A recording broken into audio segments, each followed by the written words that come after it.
Hello, hi there everyone. My name is Chris Lethem. My show is called The Economy and You, and today our guest is Andrew Walden. Andrew runs a blog called Hawaii Free Press. Andrew has been doing this. How many years have you been doing this, Andrew? 10 years. 10 years. 2005. Yeah, wow. Well, thank you for being on the show today, Andrew. I know it's a little bit of the last minute. Yeah. But again, thank you for coming on the show today. And you've been doing the Hawaii Free Press for quite some time. You've been writing lots of controversial articles, things that you don't normally see in other aspects of the media. Certainly not showing up in the Star Bulletin and some of the other places where we normally would get our information from. But we wanted to kind of talk a little bit today about some of the issues around taxes, talk a little bit about what's going on at the legislature, some of the things that are already being proposed. And so what issue would you like to talk about first? Well, the legislative session begins January 21st. That's right. And tax hikes are already on the agenda. I've got 7 different tax hikes that are being proposed this cycle. Now, are these all exposed, or any of these sort of hidden taxes?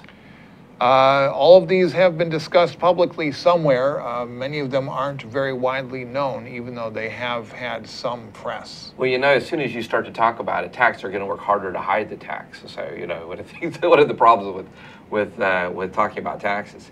So, you have 7 different types of taxes. Now, which one would you like to talk about first? Because, you know, it seems like the solution to so many of the problems is just to keep raising taxes. I'd just like to see them raise taxes with somebody else's money.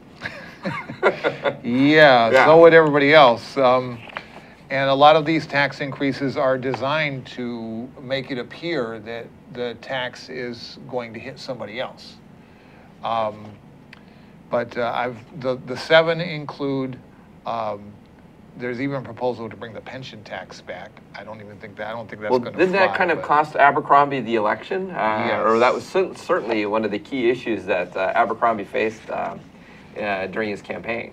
Yes, and yet Milner has written a column, Neil Milner, proposing bringing back the pension tax. I doubt that's going to have any traction. I don't think that's getting any traction either. It is out there. Okay. So, what kind of taxes? Give us an example of one of the types of taxes they're talking about. You talked about that one. Well, another unpopular blast from the past would be the sugar tax. That one is back. Hawaii Public Health. Do we actually still produce sugar in Hawaii? Or is this for sugar production? This would be for sweetened sodas. Oh, okay. All right. So anything where there's sugar. A heavy concentrate of sugar, we're going to tax it. And that's because that kind of a tax would be good for us. This is a kind of tax that we'd implement because it's in our best interest, right? That's the sales pitch for many of these taxes. Yes. Is that you want to be taxed because it's good for your health. Some people actually believe that. At least I think some people may believe it somewhere. Wow. I'm not sure where those people are. Now, is this these sort of temporary taxes or permanent taxes? Or? This would be a permanent tax. If you buy a 6-pack of 12-ounce Coca-Cola, you would be paying $2.40 in additional tax on top of the cost of the soda itself. My goodness. Do you think this would have a slimming effect on Hawaii? Do you think it would definitely reduce wallet waddle. Yes. I definitely think it'd thin our wallets out a little bit. Yes. So it's a cure for wallet waddle. It doesn't do much for obesity because, as you know, the lower somebody's income, the more likely they are to have an obesity problem. And so by lowering everybody's income, really what they're doing is making people fat. Well, that's an interesting concept, you know, because you do see there is a correlation between income versus people's health. So that's right. Yeah. And certainly so the health of their bank account too. Right. And so really what they're doing by raising taxes on sugar is they're making people fatter by making them poorer, because poverty creates obesity. This is clear. Well, that means they have to spend their money on other things, of course. Then. Right. Yes. Interesting. What else have we got? There's a proposal for a tax on E Cigs.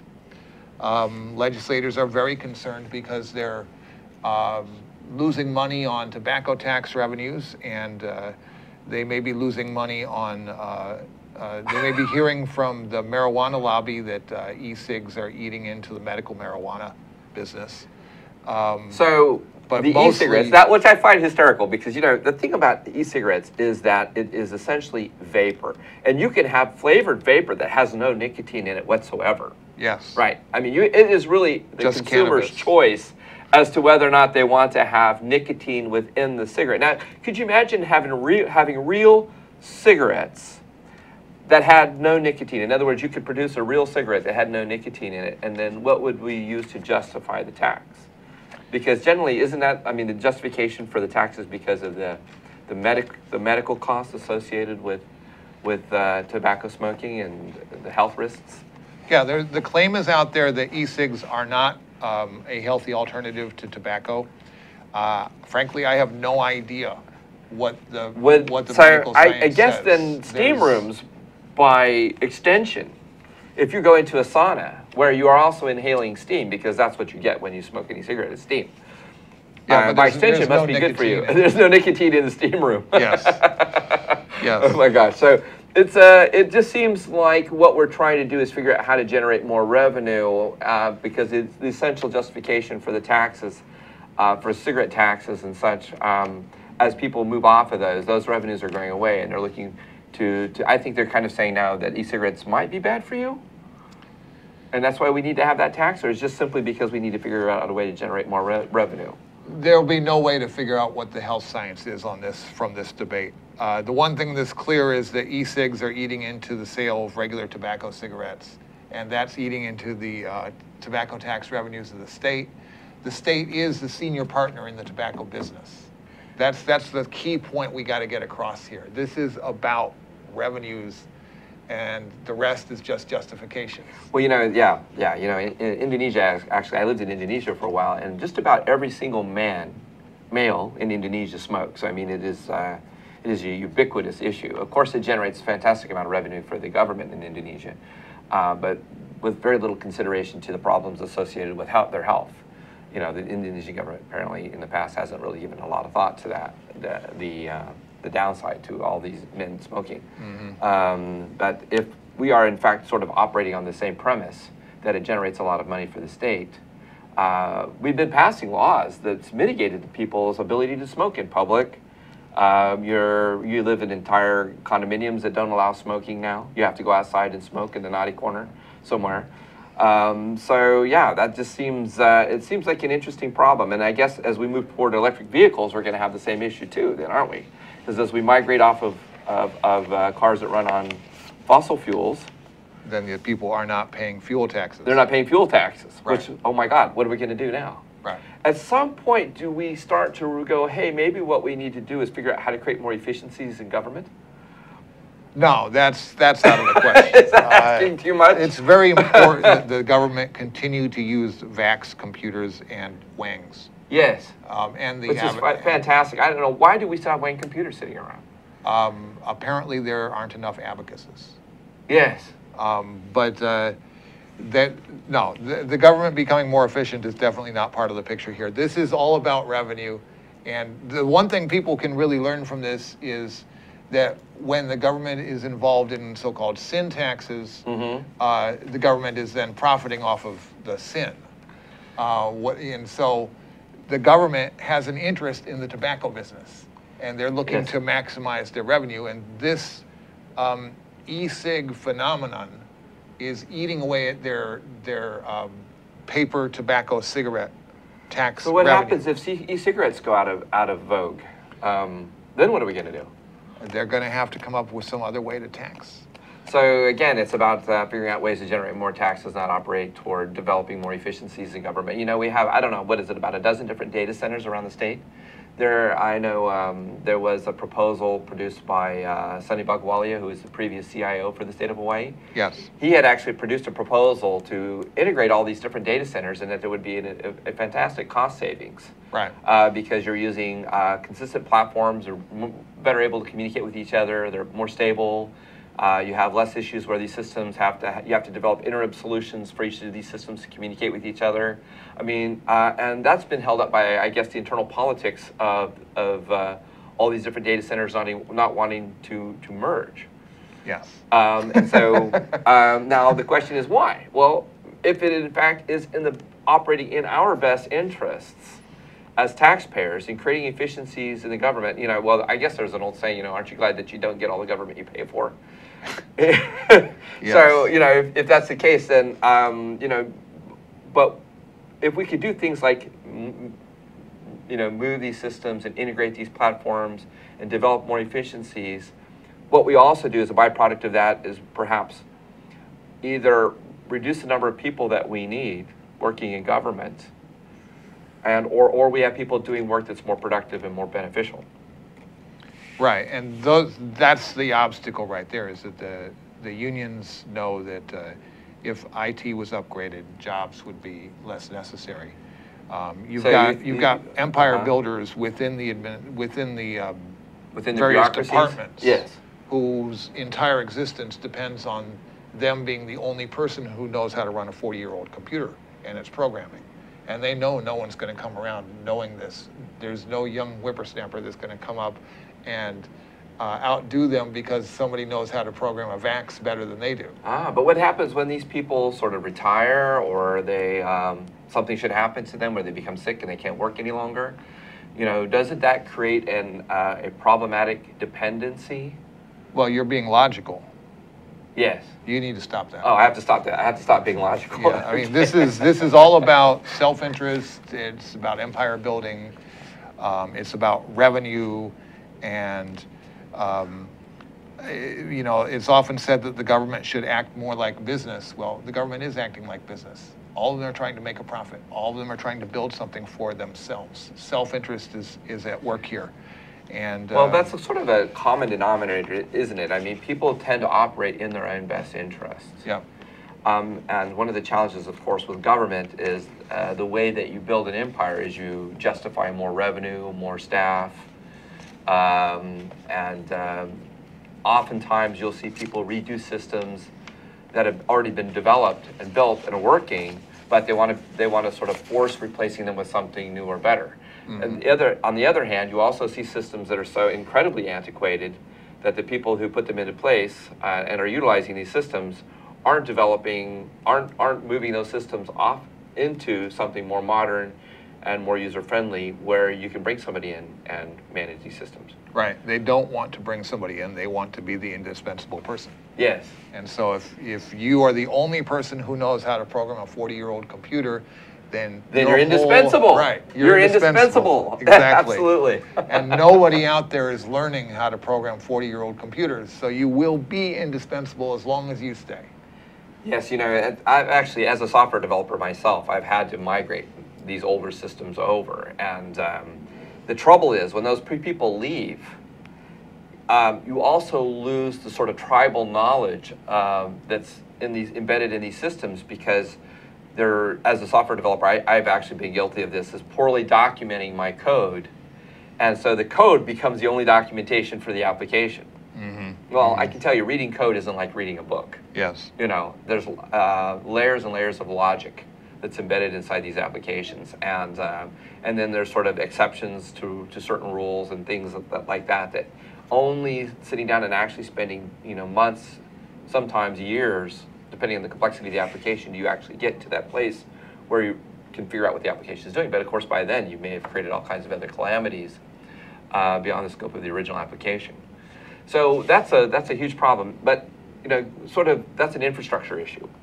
Now you mentioned that there's some look at generating or raising the GE tax as well. But is that coming from the rail project? Is that we raised the GE tax in order to cover the rail. So where does that put us now? Well, the biggest, fattest tax hike of all that's on the legislative agenda is to extend the 0.5% GE tax surcharge, which is scheduled to expire in 2022. Right, but that was a temporary tax. Yes. But there's nothing more permanent than a temporary tax. Right, and okay. Caldwell, ever since he became mayor, has pretty much proposed a tax increase about every 2 months. I suppose I should sit down and make a list of all the tax increases Caldwell has proposed, but this is definitely the biggest one, and this is his second crack at it. Mufi Hanneman wrote a a column in midweek, December 31st, where he basically explained that Hart was crying wolf, and that by crying wolf like this, claiming a false financial crisis when none existed, Hart was endangering the credibility of the rail project and causing the rail project to lose. Why would you suppose that they would do that? Why do you suppose they would do something like that? Well, they want more money. This is, you know, the whole thing is contractors and their cronies inside and outside of the bureaucracy trying to bring more revenue to themselves. And so if they can get people to make this tax increase permanent, then they can just keep building. And they'll do that as long as they want to. They'll just string the whole island in concrete if they can get the tax revenue to do it. Well, one of the challenges, of course, is that they've complained is that or at least what I've heard, is that the cost of the stations themselves was not properly vetted out in terms of the costs, and now we have some cost overruns coming up for building out these different stations along the route. So is that one of the issues? Are you seeing that along with other things? Well, Hart put out a bid for 9 stations all at once, and the contractors were asked to bid on the full 9-station package, and the bids came in high. And so they put the package out for bidding again, broken up into 3 packages of 3 stations each. And that's going to hit in March, right in the middle of the legislative session. And so, interesting. If you're a contractor, what you're doing is this. You're thinking, well, on one hand, I could bid this down and get the job. On the other hand, I could bid this up and maybe the legislature will enact the GE tax surcharge. See? And so that's what they're considering right now, is how can they structure these bids to get the best result for themselves, and they have to decide that. But it could go either way. Aren't these bids put out to several different contractors? Yeah, there's 3 different companies that bid on the 9-bid package, on the 9-station package, and presumably the same 3 companies will bid on this.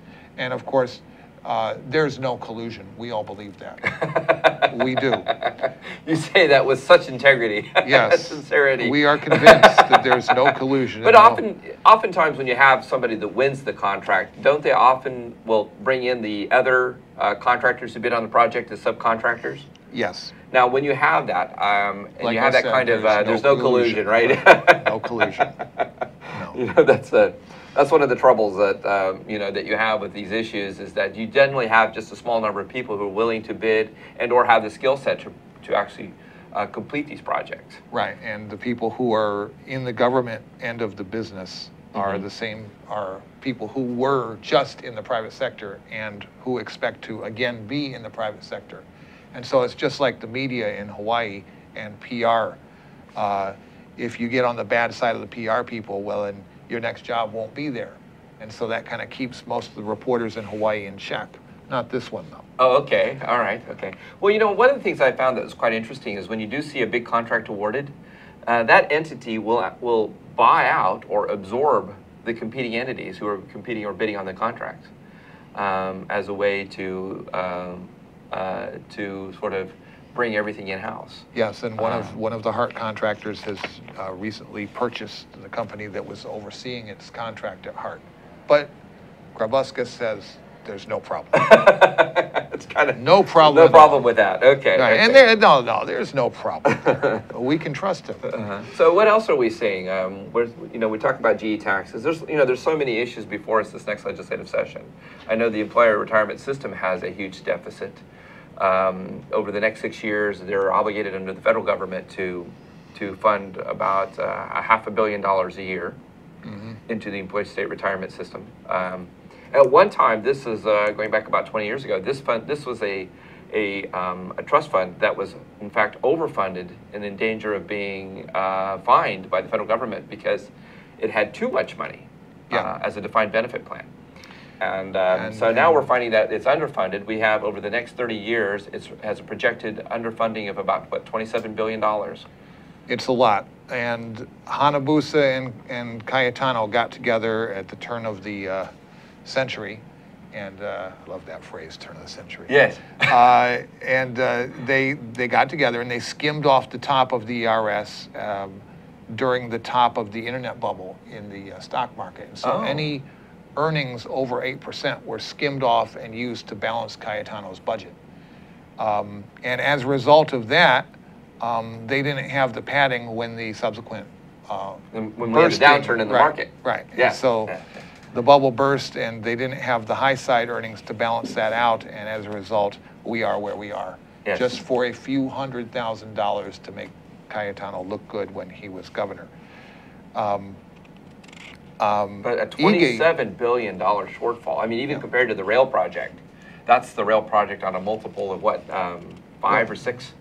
This is what happens when short-sighted people are elected. And they continue to have political careers. Yes. Well, you know, one of the things that I always stressed, and having been a candidate, was that we need to make sure that we elect people who have the competency and the skill set to effectively manage the finances of the state. Yeah. You know, voting for people and bringing people into office who mean well but don't have the necessary skills or backgrounds to affect good policy, you know, hurts everybody. Yeah.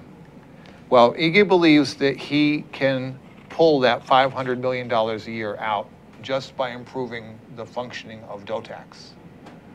DOTAX? Yes, the Department of Taxation. Just by improving their internet technology, upgrading their computers, he believes he can improve tax collections and additionally collect another $450 million in unpaid back taxes. That's a lot. So the entire ERS plus OPEB could be paid by the improvement in DOTAX's computers. Wow, amazing. So, I mean, I think probably the solution is to upload all the data to the cloud and then spill a big gulp into the top of the VAX. Okay, well, let's see if that works. Yeah. Well, Andrew, I really want to thank you. We're having a bit of a short show today, but I want to thank you for coming on and talking a little bit about some of the challenges that we face, some of the taxes that are being proposed. I'm Chris Lethem. This is The Economy and You. Today's show, I thought, was very enlightening. And again, I will see you next week, next Wednesday at noon. Our guest next week will be Melly James from Blue Startups. Andrew, thank you again for coming on the show. Thanks for inviting me. Okay, have a great day. Aloha.